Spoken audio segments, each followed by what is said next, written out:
ලකුණක් පමණයි ජයග්‍රහණට අවශ්‍ය. දැන් එක ලකුණ කපා හැරීමට පන්දු රකින්නන් මදක් යාරතියේ සීමාව තුළට කැඳෙව්වා කුසල් මෙන්ඩිස් විසින්. ඔහු කඩු රැකීමේ කාර්යත්වය සිට. එලීමක් කළා ප්‍රබලාන්දමින්. නමුත් නිෂ්ප්‍රභ කරනවා. ඒ අනුව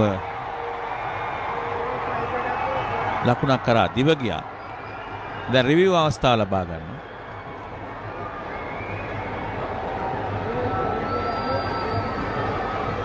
එදී ගියොත් ලකුණු සමයි කඩු 9ක් වෙනවා. නමුත් එසේ නොමැතුනොත් TV umpire to director. We have a player review for LBW. Original decision not out. සුපිරි Check පක්ෂෝර්. feet, fair delivery. Front on first, please.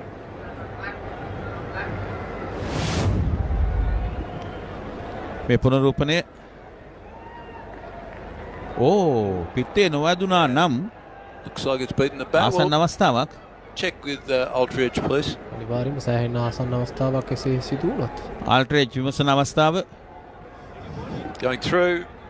Flat Yeah, line. there's a gap between Oh. bat and ball. තාමත් Onto ආසන්න the pads. අවස්ථාවක්. So, පොල් rifle Ball මිනිසුතු tracking සෑහීමට පත් වුණොත් no bat bolt involved. පිත්ත යමු වී නෑ පන්දු වෙත. දැන් ball රැගින් තීරණාත්මකයි. Original decision's not out. Pitching outside the off stump. Impacting Impacting line. Wicket hitting. Wickets hitting. Wicket hitting.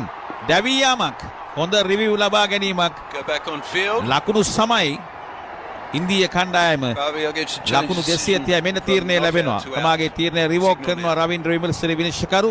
ඩබරැඟිල්ල ඉහළට ඔසවනවා සමගම 9 වන විකට්ටුව තීරණාත්මක විකට්ටුව ශිවම් ඩුබේ ක්‍රීඩා පිටියේ නිවත් කිරීමට සමත් වෙනවා චරිත අසලංක.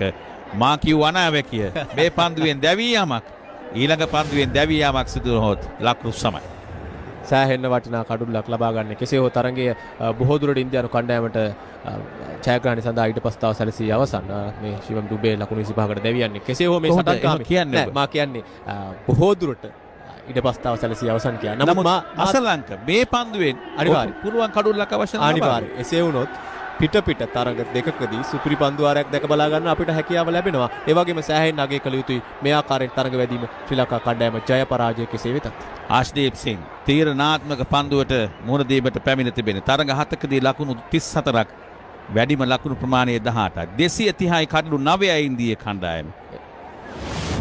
මේ පෙර කඩුල දැවී ගිය ආකාරය හොඳ රිවිව් ලබා ගැනීමක් ඉදිරිපාදයට කැඳවමින් පන්දු දඟ කවන්නේ පිටිකර තුලට. ඒ වගේම චාලිය අර 6 පාර නොවන්නට මනිදු හසරංගට එරෙහිව ලබාගත් 6 පාර නොවන්නට මේ තරගයේ සෑහෙන්න තරඟකාරී තරගයක් බවට පත්වන ඉඩ ප්‍රස්තාව තිබුණා. දැනුත් තරඟකාරී